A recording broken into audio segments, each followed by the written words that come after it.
Hi dear gardeners, இங்கே பாருங்கள், லில்லியில் வந்து இந்த மாதிரி ஒரு ப்ராபகேஷன் பண்ண வாய்ப்பு இருக்குதுங்க.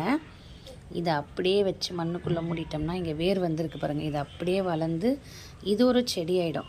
இது வந்து ஒரு வயலட் கலர் லில்லி, அதனால் இதை நான் ரொம்ப ஆசாசியாக பண்ணுறேன். இப்போ எப்படி பண்ணுறேன்னு பார்க்கலாமா? பாருங்கள், இப்போ நான் இந்த இலையை கொஞ்சம் கிழிச்சிட்டேன். இப்போ இதை அப்படியே மண்ணில் அப்படி வச்சு இந்த இலைக்கு மேலே அப்படியே மண் போட்டோம்னா இது அப்படியே லில்லி வளர ஆரம்பிச்சிடும்னு நினைக்கிறேன். நான் அப்டேட் பண்ணுறேன் உங்களுக்கு. இப்போ பாருங்கள், இங்கே பாருங்கள், இதில் வந்து நான் வந்து சேறு எடுக்க போகிறேன், களிமண். என்கிட்ட களிமண் ரொம்ப கம்மியாக இருக்கிறதால இங்கே பாருங்கள், கொஞ்சம் சாதா கார்டன் சாயில் எடுத்திருக்கேன்.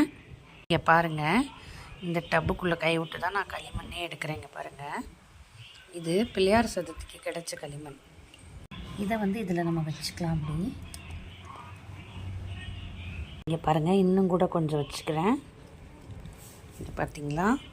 இப்போ இதில் நடுவில் ஒரு பள்ளம் பண்ணிக்கலாம். பாருங்கள், நல்லா பண்ணிக்கணும் பள்ளம். இதில் ஒரு கல் இருக்குது, அதை நான் எடுத்துடுறேன். இங்கே பாருங்கள், ஒரு கல் இருக்குது, அது வேறு குத்தும் இல்லையா, அதனால் அதை நம்ம எடுத்துடலாம். பாருங்கள், அதை நான் எப்படி வைக்கிறேன்ட்டு. அவ்வளோதாங்க. இப்போ இப்படி வச்சுட்டோமா, வேர் உள்ளே போயிடுச்சா, இலை வந்து இலையை கழிச்சதால மேலே வந்துடுச்சா. இப்போ நம்ம மண் போட்டுடலாம், களிமண். தொட்டிக்குள்ளேருந்து இப்போ நான் திருப்பியும் களிமண் எடுக்கிறேன். இங்கே பாருங்கள், இங்கே பாருங்கள், இப்படி தான் இதை நம்ம உருவாக்கணும், வேறு வழியே கிடையாது.